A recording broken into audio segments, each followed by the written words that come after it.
এসে আপনাদেরকে দেখালাম। এখানকার সমস্ত ফেসিলিটিও সব কিছুই ভালো।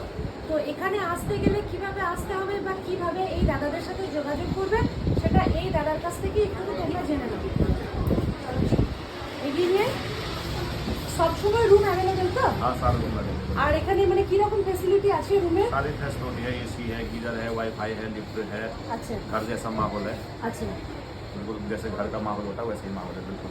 আর এমনি প্রতি নাইট এখানকার ভাড়া কিরকম হবে? अलग अलग टाइम पे अलग, सीजन में अलग रेट होता है, ऑफ सीजन का अलग रेट, हर टाइम में हर सीजन में अलग अलग रेट होता है, रेट फिक्स नहीं होता यहाँ पे। जैसे आजकल थोड़ा धीरे धीरे यात्रा चालू होने लगी यहाँ की, तो या धीरे धीरे रेट बढ़ता रहेगा। चार धाम, जैसे चार धाम की यात्रा डाउन हो जाएगी वैसे रेट डाउन हो जाएगी। আচ্ছা। আপাতত এখন কিরকম ভাড়া চলছে মোটামুটি? अभी तो 1200 रुपये डबल बेड है अच्छा। और 2200 रुपये 4 बेड का पर डे। ওগুলো কি এসি না নন এসি? एसी এসি, সবটাই এসি। हाँ सब एसी। আচ্ছা ঠিক আছে। ঠিক আছে, যদি মোটামুটি এখানে আসতে চাও হরিদ্বার স্টেশনে নেমে তারপর ওখান থেকে आधा किलोमीटर, अच्छा। 500 मीटर की दूरी पे। 500 মিটারের মধ্যেই এই হোটেলটি আছে। ওখানে জিজ্ঞাসা করলেই বলে দেবে যে হোটেল গুলমোহরে যাব।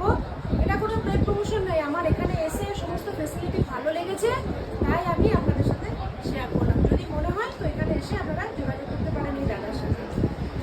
বলুন। 9639643842। আচ্ছা, যদি কারোর মনে হয় তো এই নাম্বারে এসে আপনারা যোগাযোগ করতে পারেন। यूट्यूब चैनल है आपका?